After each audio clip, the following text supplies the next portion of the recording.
قائد اعظم محمد علی جناح کی وہ کون سی قائدانہ صلاحیتیں تھیں جو کہ انہوں نے اپنے دور میں دیگر رہنماؤں میں ایک ممتاز مقام حاصل کیا؟ وہ صلاحیتیں کون سی تھیں؟ جناح کے اندر اگر آپ دیکھیں تو ان کے جو اوپوننٹس ہیں وہ بھی کچھ چیزوں کو ایڈمٹ کرتے ہیں، ٹھیک، اور وہ پرسنل کوالٹیز ہیں جو ان کا کرزما پیدا بھی کرتی ہیں۔ جناح واقعتاً ایک کرزمیٹک پرسنالٹی تھے، اور وہ کرزما بلڈ ہونے کی وجہ ان کے پرسنل ٹریٹس ہیں۔ ان میں پہلی چیز جو ہم پہلے بھی ایک دفعہ ڈسکس کر چکے ہیں کہ ڈسپلن۔ جناح بہت ڈسپلنڈ تھے، انہوں نے اپنے لیے ایک اسکیجول بنا لیا ہے۔ لائک جناح بکش تو نہیں تھے، بہت کتابیں نہیں پڑھتے تھے، لیکن اسٹڈی میں اپنا ٹائم گزارتے تھے، پڑھتے تھے ڈیلی بیسس پہ۔ وہ ایک ڈسپلن وے میں لائف گزارتے تھے۔ ٹھیک، دوسری چیز ان کی کیا ہے؟ وہ ہے ان کا انڈرسٹینڈنگ۔ دیکھیں، اگر آپ قائد اعظم کی جو لیجسلیٹو اسمبلی کی اسپیچز ہیں جو کہ ہم نے اکٹھا بھی کی ہیں، اگر ان کو اٹھا کے دیکھیں تو وہ ایٹ لینتھ بولتے تھے ڈفرینٹ ایشوز کے اوپر۔ وکیل جو ہوتے ہیں نا، جو لائرز ہیں، ظاہری بات ہے کہ وہ ہر کیس کے حساب سے ان کی پریپریشن ہوتی ہے، ان ڈیپتھ ہوتی ہے۔ تو قائد اعظم کے اندر جو ہے وہ انڈرسٹینڈنگ تھی کہ جو باقی لیڈرز میں کم پائی جاتی ہے۔ جیسے میں آپ کو بتاتا ہوں، ٹو بی ویری فرینک، جو ریجنل لیڈرز ہیں وہ صرف اپنی کانسٹیٹوئنسیز تک سوچتے تھے یا پروونس تک سوچتے تھے۔ آپ کا کیا خیال ہے کہ 1930 سے لے کے 34 کے درمیان میں مسلم لیگ کا جو ایک پیریڈ ہے ہائبرنیشن کا، اس ہائبرنیشن میں کیا باقی لیڈرز یہاں پہ نہیں تھے؟ سب لوگ موجود تھے، لیکن پرابلم یہ تھا کہ وہ اس سے باہر نہیں نکل پائے۔ ٹھیک، اس سے باہر نکل کے انہوں نے سوچا ہی نہیں۔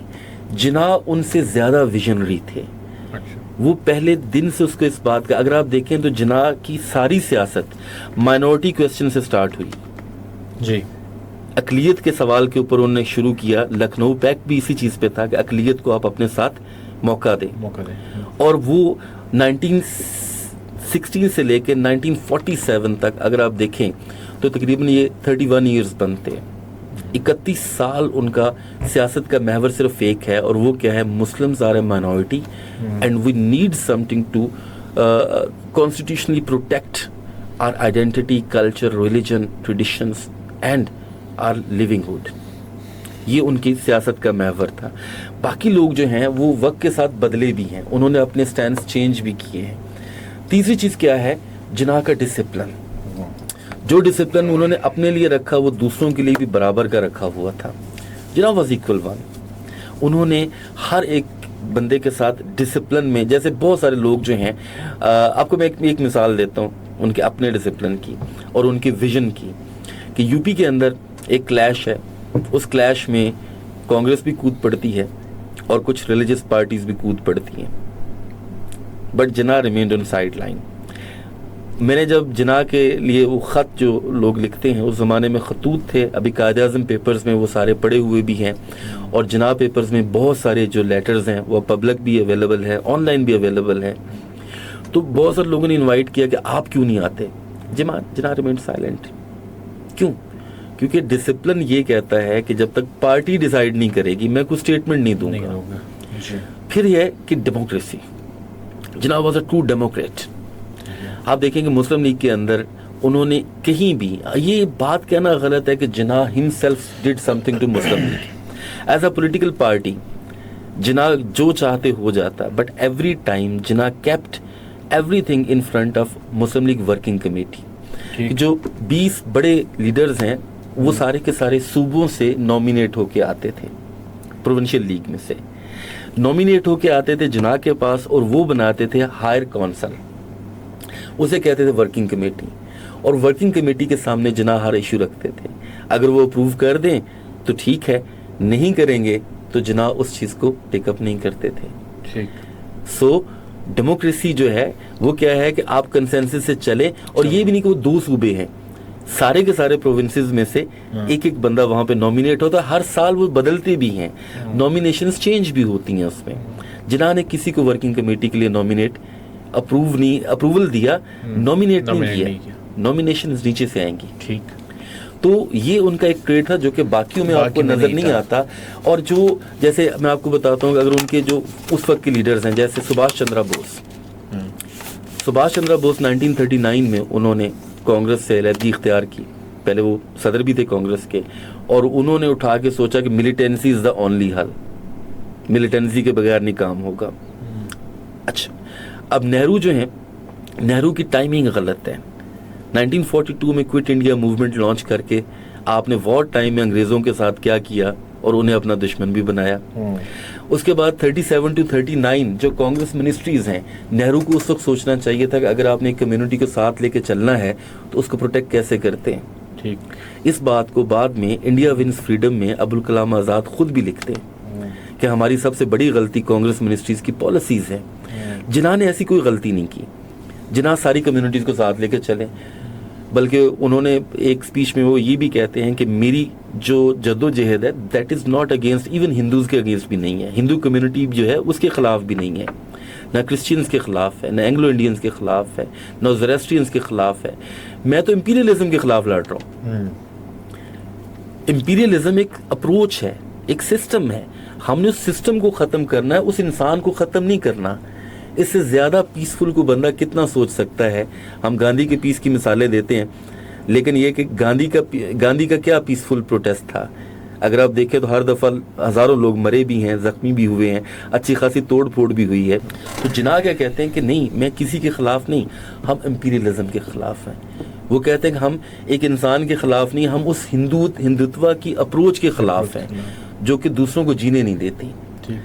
تو یہ جناح کی جو فار سائٹڈنس ہے، جو ان کا ویژن ہے، یہ باقی لیڈرز میں نہیں تھا. اگر نہرو اس وقت سوچتے کوئٹ انڈیا موومنٹ سے پہلے، اگر وہ پاکستان اسکیم کے بعد سوچتے، اگر گاندھی جی جو ہے گاندھی جناح ٹاکس میں یہ بات سوچتے کہ کانسٹیٹیوشنلی چیزیں کیسے چل سکتی ہیں، تو شاید حالات وہ بدل سکتے. لیکن ان میں جناح جیسا ویژن نہیں تھا، بیکاز جناح نیو کہ پاکستان ایک ایبسلیوٹ ٹروتھ ہے.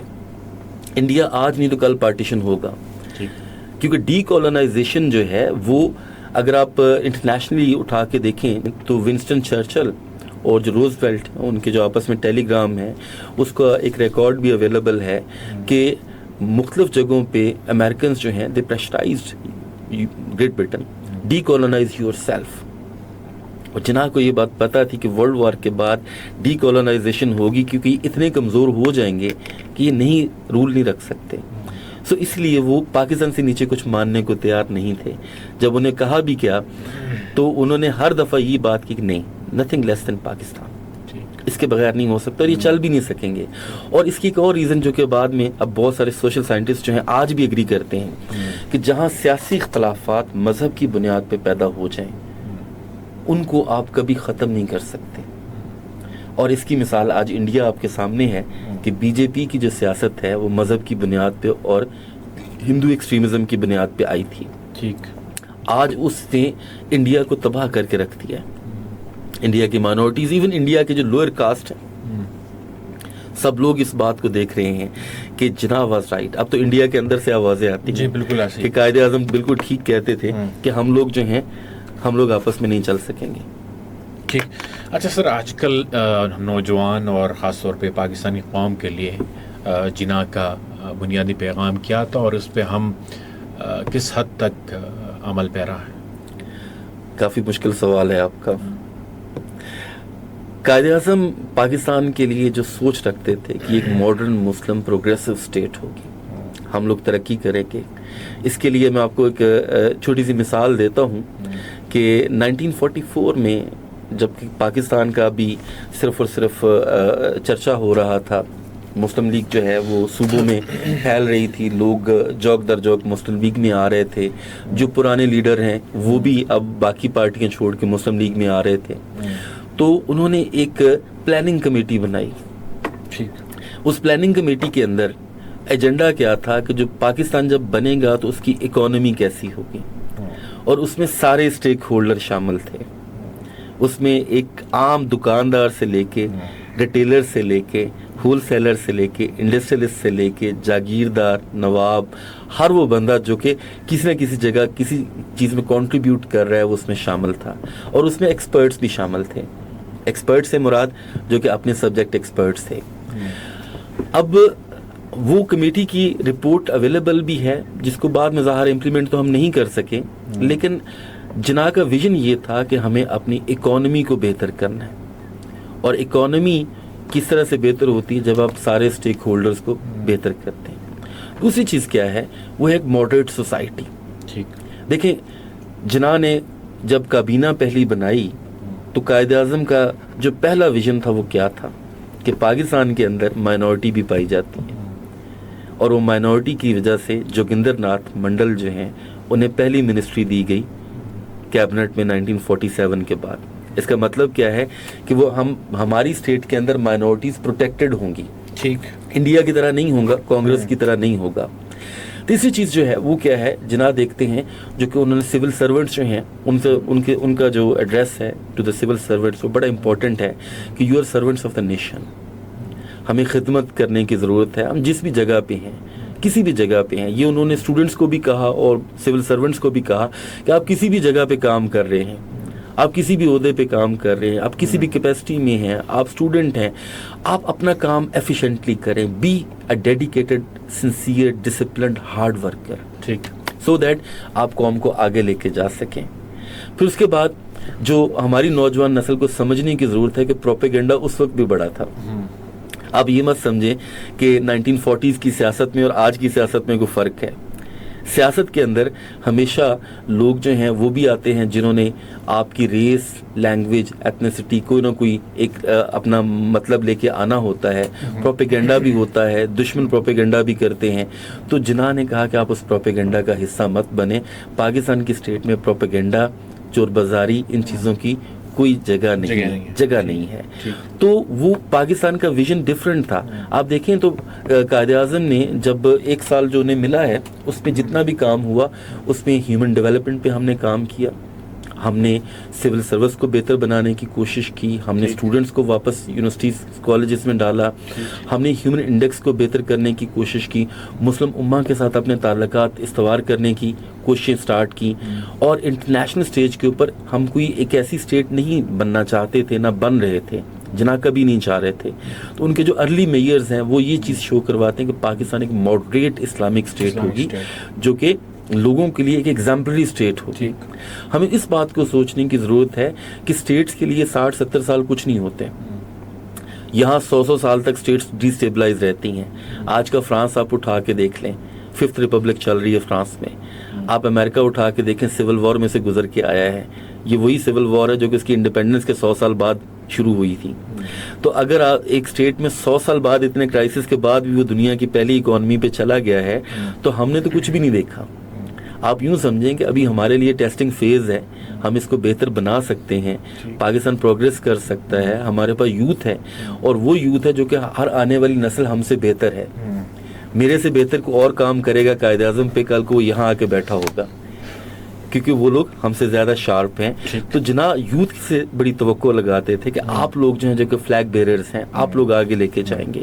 تو ہمیں جناح کے جو ٹریٹس ہیں جو ان کی پرسنالٹی کے, ان کو دیکھ کے اپنے لیے ڈٹرمن کرنا چاہیے. اور ضروری نہیں کہ وہ پولیٹیکلی ڈٹرمن کرنا ہے, ہم اپنی سیلف امپروومنٹ بھی وہاں سے لے سکتے ہیں. ٹھیک. اچھا سر, آخری سوال میں پوچھنا چاہوں گا. لوگ کہتے ہیں جی جناح پہ آپ پی ایچ ڈی نہیں کر سکتے, آپ کو الاؤ نہیں کرتے, تو آپ نے کس طرح کر لی؟ ایسا کچھ نہیں ہے. یہ ایک رومر ہے. آپ کو پتہ ہے کہ ابھی پروپیگنڈا کا دور ہے, تو ملک دشمن طاقتیں جو ہیں وہ اس چیز پہ پروپیگنڈا کرتی ہیں. سب سے پہلے پروپیگنڈا کی چیز کیا ہوتی ہے, اس کی بنیاد کو تباہ کیا جائے, اتنا ڈوبیس بنا دو کہ وہ خود یقین نہ کر پائیں کہ یہ کیا تھا. یہ کسی نے شوشہ چھوڑا کہ جناح کے اوپر پی ایچ ڈی نہیں ہو سکتی. آپ کو بتاؤں کہ میرے جو سپروائزر ہیں پروفیسر ڈاکٹر فاروق احمد ڈار صاحب, انہوں نے جناح پہ کتاب بھی لکھی ہے اور وہ پی ایچ ڈی بھی ہیں. ہم سے پہلے بھی پی ایچ ڈی تھے. اس کے بعد میں ان کا اسٹوڈنٹ بنا, میں نے پی ایچ ڈی کی. میرے بعد 2 اور بھی لوگ قائد اعظم یونیورسٹی سے پی ایچ ڈی کر کے ابھی نکلے ہیں جناح پہ. اور آپ کو یہ بتاؤں کہ کوئی ایسا نہ تو کوئی روکتا ہے آپ کو قائد اعظم پہ کام کرنے سے, بلکہ جب آج سے 10 سال پہلے میں آرکائیوز گیا تو وہاں پہ سارا مٹیریل اویلیبل ہے. گورنر جنرل فائلز ہیں. اگر ہماری آج کی یوتھ اس میں انٹرسٹ لے تو آپ خود جائیں, وہ بڑے اچھے طریقے سے آپ کو ریسیو کرتے ہیں. Just give them your card آپ کا کوئی انسٹیٹیوشن کا کارڈ ہو یا آپ کا آئی ڈی کارڈ دیں, آپ اندر جائیں تو ساری کلیکشنز وہاں لگی ہوئی ہیں, ایک بندہ آپ کو گائیڈ کرے گا. قائد اعظم پیپر کے سارے والیوم موجود ہیں, مسلم لیگ پیپر کے سارے والیوم موجود ہیں, گورنر جنرل فائل ساری موجود ہیں, فاطمہ جناح پیپر سارے موجود ہیں, جناح کی ساری ایڈیٹڈ سپیچز موجود ہیں. ہمارا کام بھی وہاں پہ پڑا ہے, اوروں کا بھی پڑا ہے. ہم سے پہلے جناح پیپر کے سارے والیوم پڑے ہیں. ایسا کچھ نہیں ہے, یہ مس پرسیپشن ہے کہ جناح پہ کام کرنے نہیں دیا جاتا. اور دوسری بات کیا ہے کہ اس پہ پی ایچ ڈی کرنے نہیں دیتے. مجھے آپ کو میں سچی بات بتاؤں کہ آئی ایم فیلنگ آنرڈ کہ میں نے جناح کو ایز اے ریسرچ لیا, اور میرے خیال میں جتنی عزت مجھے ان پہ کام کرنے کے بعد ملی ہے شاید ہی میں نے کبھی دیکھی ہو اپنی پروفیشنل لائف میں. اور یہ جو میرا کام ہے یہ بھی فنڈڈ ہے, اور یہ گورنمنٹ نے پیسے دیے ہیں.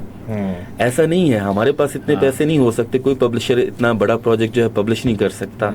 تو گورنمنٹ آف پاکستان بھی آپ کو کہیں نہیں روک رہی.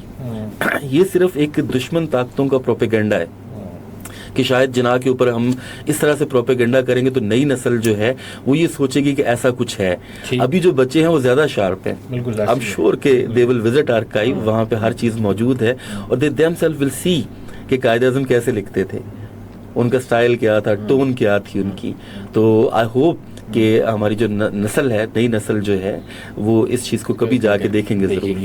سر تھینک یو سو مچ, بہت شکریہ کہ آپ آئے اور اپنا قیمتی ٹائم نکالا اور ایک اہم موضوع پہ ہم نے بات کی. Thank you so much. Thank you G.